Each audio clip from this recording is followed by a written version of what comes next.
बहुत समय पहले की बात है। माधवपुर नामक गांव में एक गरीब किसान अपनी बूढ़ी अम्मा के साथ रहा करता था। उसके पास एक छोटी सी जमीन थी जो कि बंजर हो चुकी थी।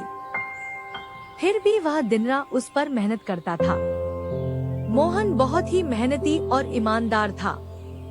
वह एक आत्मविश्वास से भरा हुआ व्यक्ति था जिसे ना हालातों से डर लगता था ना ही लोगों की बातों से।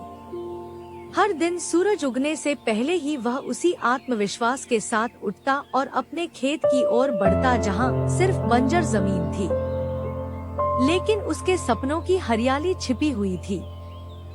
उसे यकीन था कि एक दिन उसकी मिट्टी उसे जरूर जवाब देगी, सोने जैसी फसल बनकर।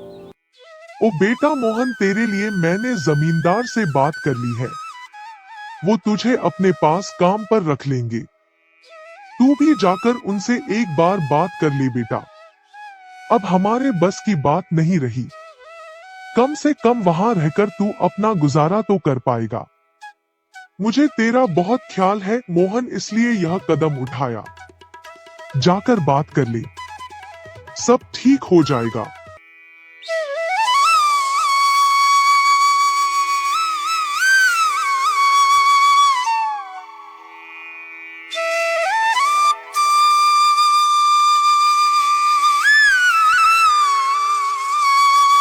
अम्मा, तुमने क्यों बात की वहाँ?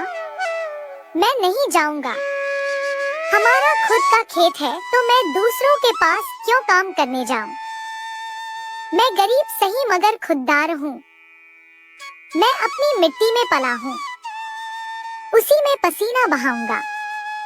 चाहे जितनी भी मुश्किल हो अम्मा, मैं अपनी ही जमीन पर मेहनत करूंगा। किसी और की नौकरी नहीं करूंगा। अरे मोहन, उस बंजर जमीन में क्या उगाएगा तू? वो जमीन अब बिल्कुल बेकार हो गई है बेटा। ना उसमें नमी बची है ना जान।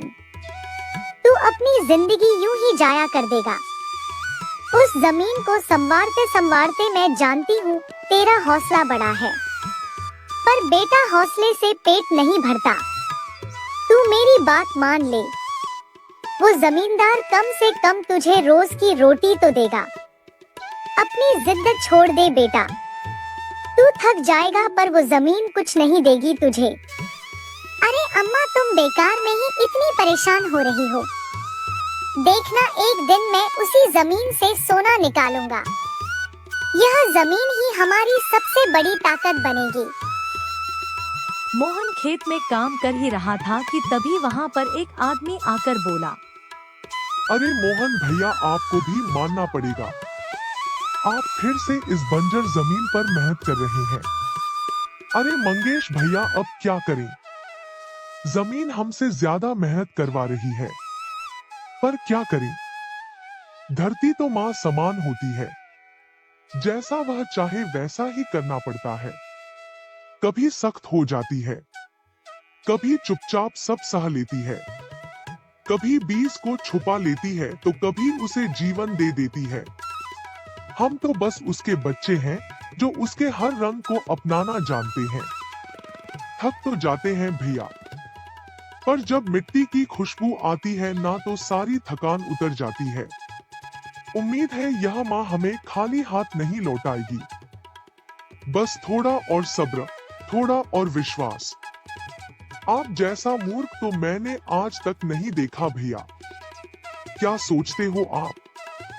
दुनिया कहां से कहां पहुंच गई और आप अब भी उसी बंजर जमीन से उम्मीद लगाए बैठे हैं। मोहन के पास उस आदमी की बातों का कोई जवाब नहीं था। वह वहां से अपने घर चला जाता है। जब दोपहर को मोहन थक हार कर घर पहुंचता है तो देखता है कि माँ बुझे हुए चूल्हे के पास चुपचाप बैठी है। क्या हुआ अम्मा? तुम ऐसे क्यों बैठी हो? खाना क्यों नहीं बनाया? क्या बात है? बेटा, चूल्हा जलाने के लिए लकड़ियाँ नहीं है, इसीलिए चूल्हा कैसे जलेगा?